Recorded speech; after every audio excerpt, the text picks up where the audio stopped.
일제 강제동원 피해자들이 일본 기업을 상대로 손해배상을 청구한 2차 소송에서도 최종 승소했습니다. 오늘 대법원의 판단으로 60건이 넘는 다른 강제동원 소송들도 이길 가능성이 커졌습니다. 먼저 하정현 기자입니다.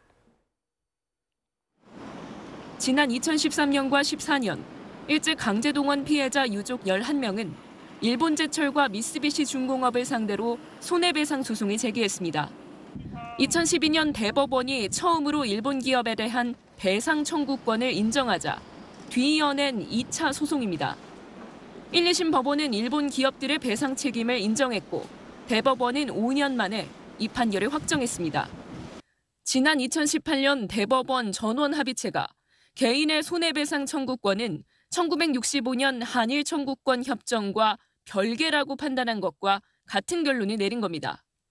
대법원은 특히 2018년 판결 전까지 피해자들은 일본 기업의 손해배상을 청구할 권리를 사실상 행사하기 어려웠다며 소멸시효가 끝났다고 주장해온 일본 기업 주장을 받아들이지 않았습니다.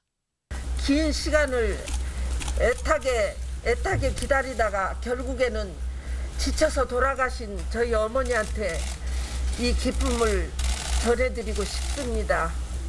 현재 일본 기업을 상대로 전국 법원에 제기된 소송은 약 60여 건. 대법원이 손해배상 청구권을 따질 때 2012년이 아닌 2018년을 기준 삼아야 한다고 못 박으면서 다른 소송들도 대부분 승소 판결이 나올 거란 전망이 나옵니다. 정부는 이번에도 제3자 변제 해법에 따라 일본 기업을 대신해 배상금을 지급하겠다고 밝혔는데 유족들이 수용할지는 미지수입니다. 앞서 1차 소송에서 승소한 피해자 15명 가운데 4명은 제3자 변제를 거부해 정부가 배상금을 법원에 공탁하려 했지만 법원이 무더기 불수리 결정을 내려 정부가 항고한 상태입니다. 피해자들이 배상금을 직접 받아내기 위해 일본 기업들의 국내 자산을 강제 매각하는 법적 절차도 추가로 진행했는데 대법원은 1년 반째 결론을 내리지 않고 있습니다.